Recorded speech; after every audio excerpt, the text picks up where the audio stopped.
तो स्टूडेंट्स हमने हमारा इंट्रोडक्शन देख लिया, अब हम करेंगे हमारा एक्सरसाइज। ओके, तो हमारा अभी एक्सरसाइज 1.1 का क्वेश्चन नंबर 1। अभी क्वेश्चन नंबर 1 में क्या दिया है तो देखो students, is zero a rational number. हमें क्या पूछा है कि जो जीरो है वो क्या रैशनल नंबर है।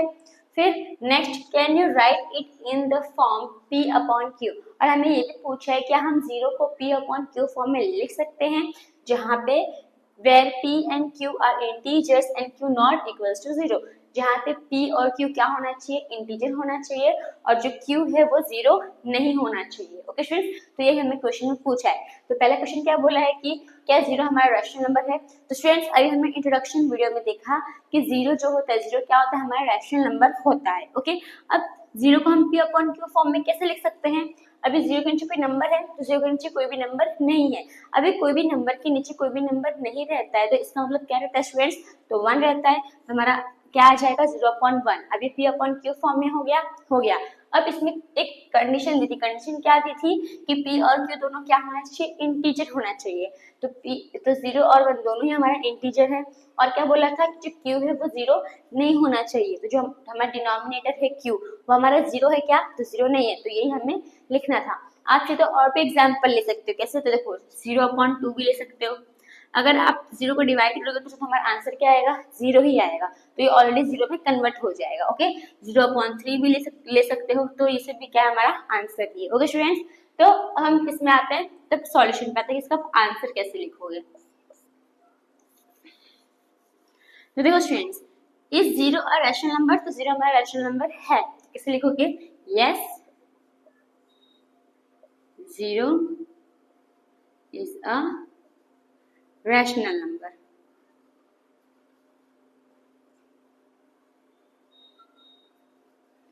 फिर नेक्स्ट क्वेश्चन हमें क्या बोला है, क्या हम 0 को p अपॉन q फॉर्म में लिख सकते हैं। तो यस, हम 0 को p अपॉन q फॉर्म में लिख सकते हैं। तो हम यहाँ पे क्या लिखेंगे, yes we can write 0 in the form of p upon q। ठीक है, फिर यहाँ से पता क्या कोई सेम लिखना है, where p and q are integers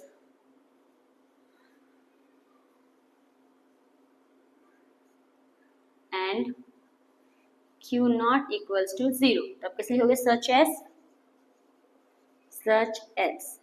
तो कैसे लिखोगे 0/1। ठीक है, चलिए तो और लिख सकते हो, और 0/2 और 0/3, या फिर इस यहाँ पे एक्सेट्रा भी लगा सकते हो। ओके, देखो अगर आपने 0/2 0/3 लिखा है तो अगर आप ऐसे लिखते हो तो क्या जब आप 0 को 2 से डिवाइड करोगे तो आपका आंसर क्या आ जाने वाला है, 0 ही आ जाएगा। तो यानी कि ये भी आपका किसमें है, तो रैशनल नंबर के आंसर फॉर्म में ही है। ओके स्टूडेंट्स, तो अब ऐसे बहुत लिख सकते हो। 0 के नीचे आप कोई भी नंबर लिख सकते हो। 0 के नीचे आप कोई भी नंबर लिखोगे तो किसमें आ जाएगा, वो आंसर 0 में ही आ जाएगा। ओके स्टूडेंट्स, तो ऐसे हमें क्या करना है, तो क्वेश्चन नंबर 1 का आंसर लिखना है। तो स्टूडेंट्स आपको समझ में आएगा क्वेश्चन नंबर आप कैसे लिखोगे। पहले क्या लिखोगे, yes 0 is a rational number. इसमें क्या पूछा, क्या आप 0 को p अपॉन q फॉर्म में लिख सकते हैं। तो हाँ, हम लिख सकते हैं। तो यस लिखने का, फिर we can write 0 in the form of p q where p and q are integers and q not equals to 0। ये हमने क्वेश्चन में से ही देख के लिखा है। फिर सर्च जो आपने फिर उसको लिख के शो कर देने का। ओके स्टूडेंट्स, तो आपको क्वेश्चन नंबर 1 समझ में आया होगा। तो हम आते हैं हमारे नेक्स्ट क्वेश्चन यानी क्वेश्चन नंबर 2 के ऊपर। तो स्टूडेंट्स अब हमारा नेक्स्ट क्वेश्चन है क्वेश्चन नंबर 2। अब क्वेश्चन नंबर 2 में क्या दिया है, तो देखो students, find 6 rational numbers between 3 and 4। अब हमें क्या करना है, तो 6 रैशनल नंबर फाइंड करना है। किसके बीच का, तो 3 and 4 के बीच का। ओके, तो देखो स्टूडेंट्स, कभी हमें मैंने आपको बताया था इंट्रोडक्शन वीडियो में हमें क्या देखना होता है कि इधर पे जो नंबर दिया था ये क्या दिया है, आपको 6 दिया है। ओके, तो हम यहाँ पे इसके न्यूमरेटर और डिनोमिनेटर में किससे मल्टीप्लाई करेंगे, तो इसके एक नंबर आगे यानी कि 6 के बाद क्या आता है 7, तो 7 से मल्टीप्लाई करेंगे। ओके स्टूडेंट्स, देखो अभी सॉल्यूशन में कैसे करोगे। अब यहाँ पे 3 है आपका, यहाँ पे 4 लिख लोगे। ठीक है, अभी 3 के नीचे कुछ है क्या स्टूडेंट्स, नहीं, इसका मतलब इसका डिनोमिनेटर कितना होगा, 1 होगा। फिर 4 के नीचे कुछ है स्टूडेंट्स, तो 4 के नीचे भी कुछ नहीं है, तो इसका मतलब इसका डिनोमिनेटर कितना होगा, 1 होगा। ओके स्टूडेंट्स, अब हमें यहाँ पे कितना फाइंड करने के लिए बोला है 6, तो हम यहाँ पे दोनों से मतलब न्यूमरेटर और डिनोमिनेटर में किससे मल्टीप्लाई करेंगे स्टूडेंट्स, तो 7 से मल्टीप्लाई करेंगे। ओके, तो यहाँ पे भी मल्टीप्लाई बाय 7 करेंगे, आगे मल्टीप्लाई बाय 7 करेंगे, सेम हियर मल्टीप्लाई बाय 7 करेंगे, मल्टीप्लाई बाय 7 करेंगे। ओके, अभी 3 7 जा 21 और 1 7 जा 7, फिर यहाँ पे 4 7 जा 28 और 1 7 जा 7। अब तो स्टूडेंट्स यहाँ पे जो हमारा डिनोमिनेटर वो क्या आ गया, सेम आ गया, तो हम यहाँ पे आके लिख सकते हैं, क्या लिख सकते हैं, तो देयरफॉर द 6 rational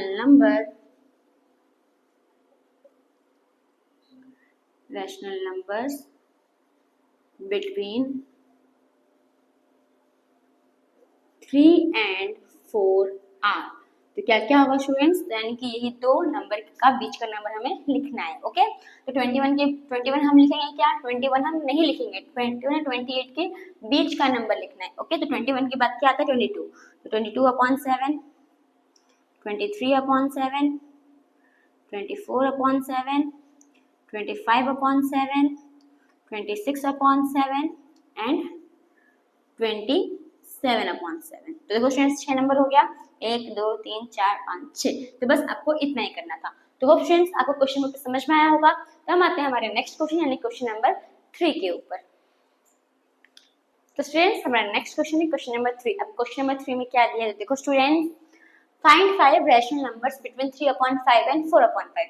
इसमें भी हमें क्या करना है, तो रैशनल नंबर फाइंड करना है, किसके बीच का, तो 3/5 एंड 4/5 के बीच का। ओके स्टूडेंट्स, अब इसे हम देखोगे, अगर आपको डिनोमिनेटर सेम दिया जाता है तो वो आपके लिए इजी रहता है, पर अगर आपको सपोज डिनोमिनेटर अलग अलग दिया रहता है तो आपको क्या करना पड़ता है, डिनोमिनेटर पहले सेम लाना है, उसके बाद में आप जो है इसका एक रैशनल नंबर फाइंड कर सकते हो। ओके स्टूडेंट्स, अब यहाँ पे तो हम लोग को ऑलरेडी जो डिनोमिनेटर है वो हम लोग को सेम ही दिया है, तो हमें बस खाली क्या करना है, तो रैशनल नंबर निकालना है। ओके स्टूडेंट्स, तो कैसे सॉल्व करोगे, तो देखो अभी देखो स्टूडेंट्स, अभी हमें कितना रैशनल नंबर फाइंड करना है, तो 5 फाइंड करना है। ओके, हमें 5 रैशनल नंबर फाइंड करना है, तो हम किससे मल्टीप्लाई करेंगे स्टूडेंट्स, तो एक नंबर आगे यानी कि 6 से मल्टीप्लाई करेंगे। ओके स्टूडेंट्स, तो यहाँ पे 3/5 है और यहाँ पे 4/5 है, इक्वल्स टू तो 3/5 4/5।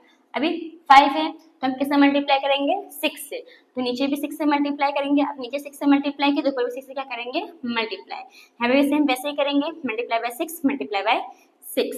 अभी 3 6 जा कितना हो जाएगा स्टूडेंट्स, 18 और 5 6 जा 30, फिर 4 6 जा 24 और 5 6 जा 30।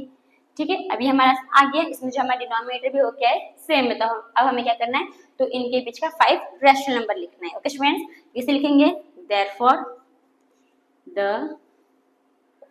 5 rational numbers between 3/5 and 4/5 are. तो क्या क्या होगा स्टूडेंट्स, 18 को लिखोगे तो 18 को नहीं लिखोगे, 18 के बाद क्या आएगा 19, तो 19 लिखोगे। Okay, 19/30, 20/30, 21/30, 22/30 and 23/30। ठीक है, इन दोनों का बीच का लिखना है, तो आगे 19 20 21 22 23, तो हमारे पास 5 रैशनल नंबर आ गए स्टूडेंट्स, उसे हमें ऐसे सॉल्व करना था। तो फ्रेंड्स आपको जो क्वेश्चन नंबर 3 वो समझ में आया होगा। तो हम आते हैं हमारे नेक्स्ट क्वेश्चन यानी क्वेश्चन नंबर 4 के ऊपर। तो स्टूडेंट्स हमारा नेक्स्ट क्वेश्चन है क्वेश्चन नंबर 4। अब क्वेश्चन नंबर 4 में क्या दिया है, देखो students, state whether the following statements are true और फॉल्स। अब यहाँ पे हमें 3 स्टेटमेंट दिया है, हमें बताना है कि 3 स्टेटमेंट वो ट्रू है या फॉल्स है। Okay, give reasons for your answer, और हमें इसके ऊपर रीजन भी देना है, अगर वो ट्रू है तो क्यों वो ट्रू है उसका भी रीजन देना है, अगर वो फॉल्स है तो वो क्यों फॉल्स है उसका भी रीजन देना है। ओके स्टूडेंट्स, तो देखो फर्स्ट स्टेटमेंट क्या है हमारा, every natural number is a whole number. अभी जितने भी नेचुरल नंबर्स होते हैं वो क्या होल नंबर्स होते हैं स्टूडेंट्स। तो देखो अभी जो नेचुरल नंबर है वो किससे स्टार्ट होता है, तो नेचुरल नंबर हमारा 1 से स्टार्ट होता है, 1 2 3 4, ओके, एंड सो ऑन चलते रहेगा। और जो होल नंबर है हमारा वो 0 से स्टार्ट होता है, 0 1 2 3 4 वो चलते रहेगा। ओके, तो आप इसमें देख रहे होगे जितने भी नेचुरल नंबर है वो सब होल नंबर में आता है, बस होल नंबर में एक्स्ट्रा क्या आता है, तो हमारा 0 आता है। तो हमें क्वेश्चन में स्टेटमेंट क्या बोला है कि जितने भी नेचुरल नंबर है क्या वो होल नंबर है, तो जितना भी नेचुरल नंबर है वो होल नंबर तो है। ओके, जितने भी नेचुरल नंबर है सब होल नंबर में आता है, तो यानी कि स्टेटमेंट क्या है हमारा, ट्रू है। तो हम आंसर में क्या लिखेंगे, true. Okay, true because whole number, because क्योंकि जो होल नंबर है वो पूरा नेचुरल नंबर कंटेन करता है। ओके, इसके अंदर सब नेचुरल नंबर आता है, तो because whole numbers contain whole number contains all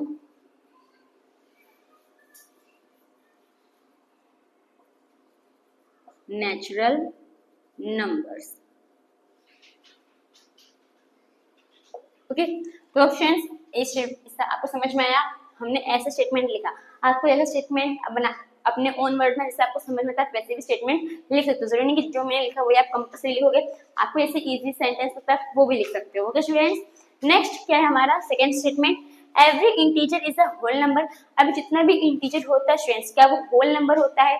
अभी देखो स्टूडेंट्स, तो जो हमारा इंटीजर है, इंटीजर में क्या क्या आता है, तो 0 आता है, 1 आता है, 2 आता है, 3 यानी कि 0 आता है, पॉजिटिव नंबर आता है और नेगेटिव नंबर भी आता है। ओके, इंटीजर में हमारा 0 भी आता है, पॉजिटिव नंबर भी आता है और नेगेटिव नंबर भी आता है।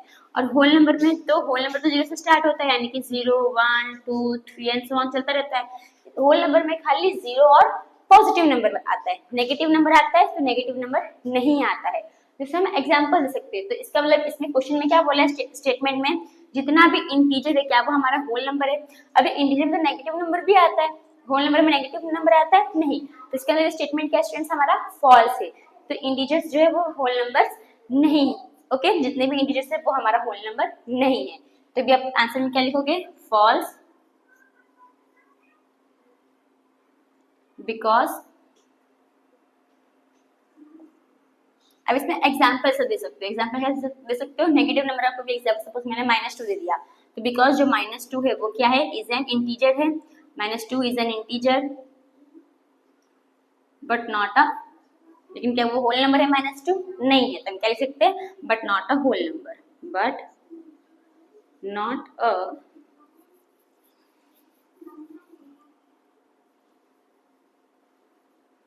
Whole number. तो फ्रेंड्स आपको सेकंड समझ में आया?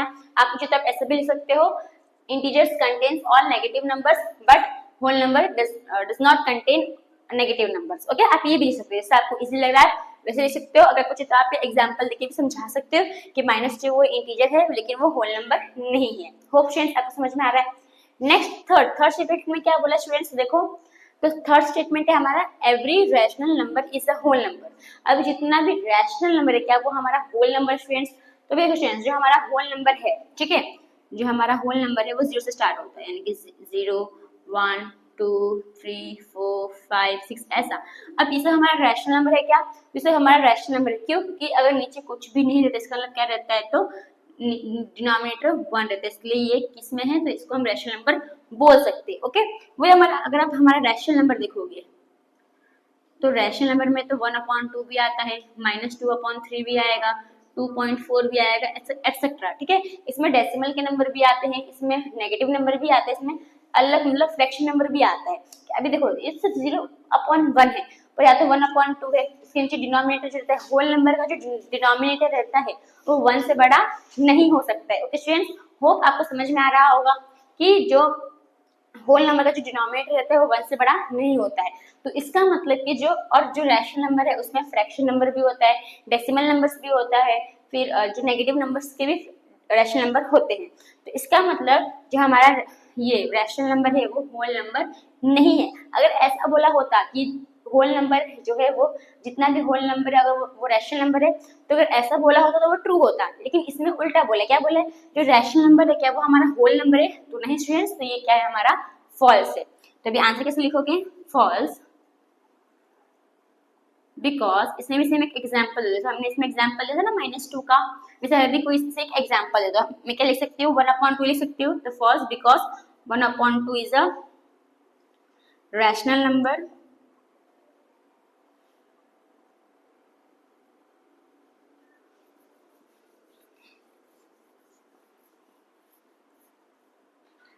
but not a whole number. तो फ्रेंड्स आपको ये जो क्वेश्चन नंबर 4 है वो आपको समझ में आया होगा। सिंपल इजी सेंटेंस आपको बनाना था और कुछ नहीं करना था। ओके, तो इसी के साथ जो हमारा एक्सरसाइज 1.1 है वो यहाँ पे खत्म होता है। तो थैंक यू फॉर वॉचिंग।